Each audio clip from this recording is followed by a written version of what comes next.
What's going on, guys? Yesterday, I talked about testosterone deficiency, and I talked about how testosterone deficiency is becoming more ubiquitous, more common, and it's happening to younger and younger men.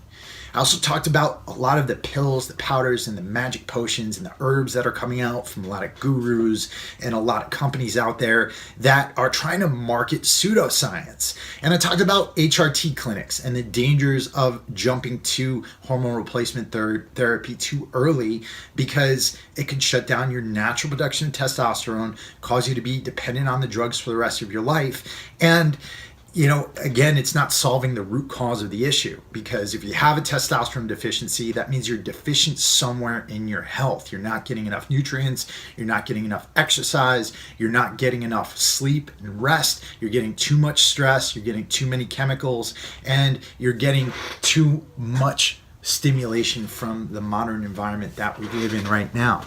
So what I want to talk about today, and I don't want to, again, I'm trying not to make these videos too long because I know you guys hate it when I start to lecture and I start to go out into the weeds.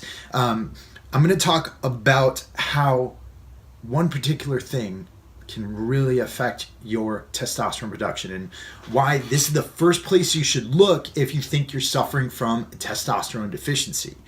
And that's your digestive tract. A lot of you might not think about this area. So I created a helper article to go along with this. I actually wrote it a while ago. And because I'm not going to make this video very long, I really want you to check out that helper article. And also, again, later on next week, I'm going to be doing a live workshop about all the things you need to know about testosterone deficiency. But first, let's talk about the gut, and let's talk about some of the things that you can do to fix your digestion and potentially fix a testosterone deficiency through fixing your digestion. First, why is the digestive system so responsible for ensuring that you have optimal testosterone production? And the reason is because of the reasons why you end up getting a testosterone deficiency in the first place. Testosterone deficiencies come from a number of different areas. Number one is Leydig cell failure. Leydig cells are the cells that actually help produce testosterone in your testicles. And when you're inflamed, these cells start to become inflamed too, and they start to die off. The other factor to consider when you are experiencing a testosterone deficiency, and I mentioned this in yesterday's video, is uptake of aromatase. If you are producing a lot of aromatase, which is an enzyme that is responsible for converting testosterone or excess testosterone into estrogen, then you could be converting more and more of your testosterone into estrogen. And even though you're having a normal testosterone production, you're not able to hold on to any of it because it's all turning to the female sex hormone, estrogen. The other factor is this, and a lot of people don't think about this either.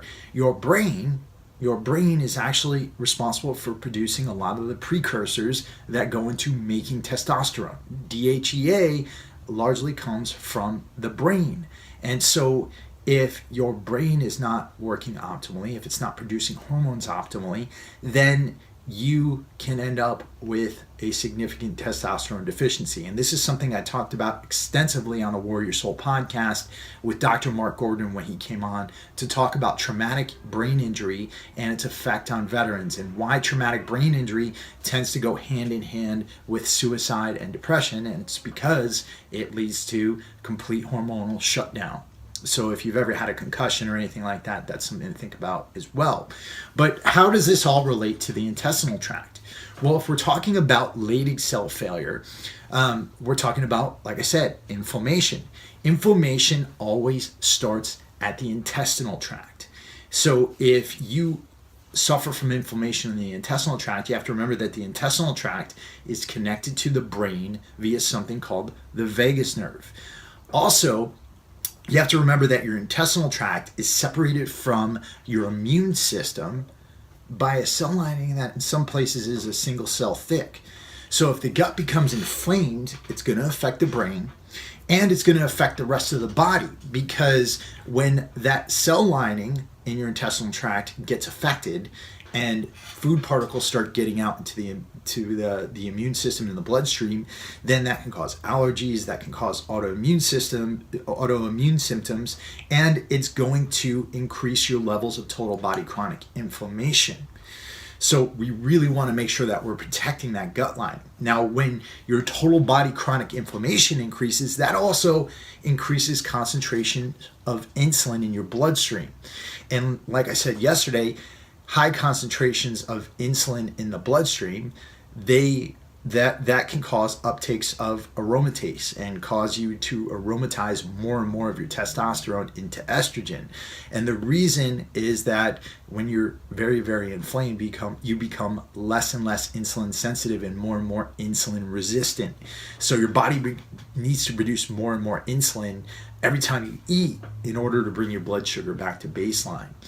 So we have that, we have the higher levels of inflammation, we have the higher levels of insulin, and like I said, that nerve connecting your brain to your intestinal tract, the vagus nerve, that means that anything that affects your intestinal tract is going to affect your brain. So if your intestinal tract is inflamed, that also means you're going to end up with things like brain fog, and your brain's not going to be working quite correctly. And it can lead to your brain ceasing to produce the precursors necessary to produce hormones.